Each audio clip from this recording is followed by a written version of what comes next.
Hey there, if you're turning 65 and you're still working, or you're on your spouse's employer insurance, this video is specifically for you. Because here's the thing, most Medicare content out there assumes you're retiring right at 65. But the reality is, a lot of people aren't. And if that's you, the rules are completely different. Getting this wrong can cost you money, trigger penalties, and create gaps in your coverage that are really hard to fix. I'm Robin Dall, independent Medicare broker and educator at RobinsWisdom. No call centers, no 1-800 numbers, just straight answers. Let's get into it. Before we talk about Medicare, we need to talk about your employer coverage, because that's what determines everything else. The first question is simple. How many people does your employer have? If your employer has 20 or more employees, your employer insurance is considered primary. That means it pays first before Medicare. In that case, you may be able to delay enrolling in Medicare without penalty. And in some situations, you absolutely should. If your employer has fewer than 20 employees, Medicare becomes primary the moment you're eligible. In that case, you generally need to sign up for Medicare right away or risk coverage gaps and penalties. This one fact, the size of your employer, changes everything. Don't skip past it.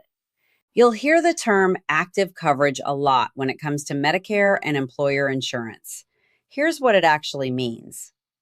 Active coverage means you are currently enrolled in an employer group health plan through your own active employment or your spouse's active employment. The key word is active. This is not COBRA. This is not retiree coverage. Those are treated very differently by Medicare and not in your favor. COBRA is continuation coverage you get after leaving a job. It feels like employer insurance, but Medicare does not treat it as current active employer coverage that lets you delay Part B without penalty. COBRA may count as creditable drug coverage for Part D, but not for delaying Part B. If you rely on COBRA and delay Medicare, you could face late enrollment penalties.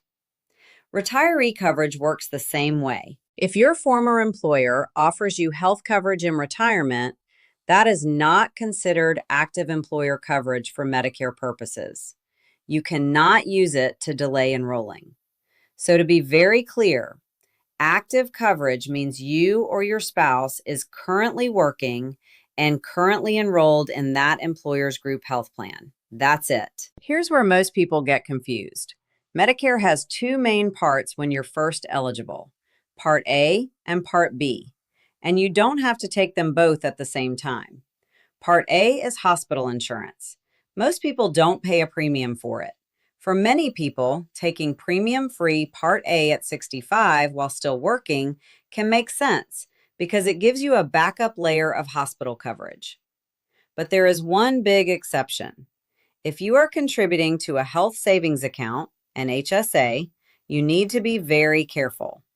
Beginning with the first month you're enrolled in Medicare, your HSA contribution limit is 0, and that rule also applies to retroactive Medicare coverage. Because premium-free Part A can be backdated up to 6 months if you enroll after 65, Medicare says you and your employer should stop HSA contributions 6 months before you apply for Medicare or Social Security benefits. If you have an HSA and you're still working at 65, talk to someone before you do anything. The timing here is everything. So when do you actually have to sign up for Medicare if you're delaying? You get what's called a special enrollment period, an 8-month window that starts the month after your employment ends or the month after your employer coverage ends, whichever comes first. That's the window to sign up for Part B without a late enrollment penalty. But here's what trips people up. You don't want to wait until the last minute. If you need your Medicare coverage to start right when your employer coverage ends, you need to be working backward from that date, ideally 4 to 6 months ahead. Because here's the reality. You don't just sign up for Medicare and walk away. If you choose Original Medicare, you may also want a Medigap plan and a Part D drug plan. If you choose Medicare Advantage, Drug coverage is often included. Your Medigap open enrollment period starts when your Part B coverage starts, so timing matters. Starting 4 to 6 months out gives you the runway to compare your options and do it right. So when is it actually okay to delay Medicare? You can safely delay Medicare Part B and avoid the late enrollment penalty if all of these are true. 1. You or your spouse is actively employed. 2.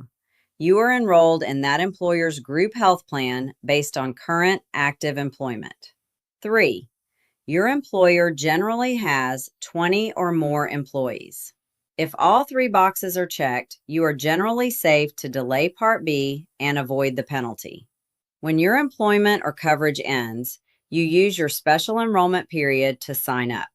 If even one of those boxes isn't checked, small employer, retiree coverage, COBRA, the rules change and you need to get specific advice before you make any decisions. Before I wrap up, here are a few things worth checking right now if you're still working and approaching 65.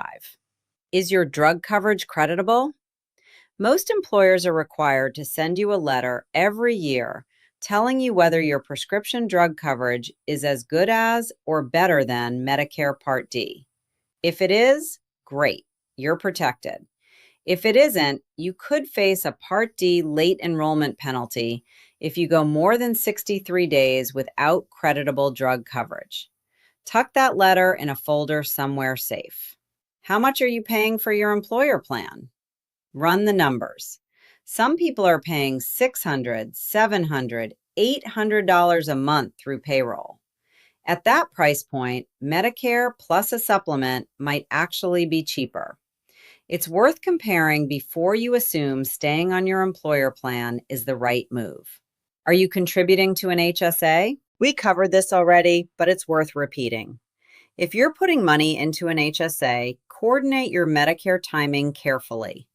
Getting this wrong creates a tax problem that's hard to unwind. These 3 things alone can save you thousands if you get them right. So here's the bottom line. If you're still working at 65, you don't automatically need to drop everything and sign up for Medicare. But getting this wrong can cost you money, trigger penalties, or leave you with gaps in coverage you didn't see coming. The rules are different depending on your employer size, your coverage, and your retirement timeline.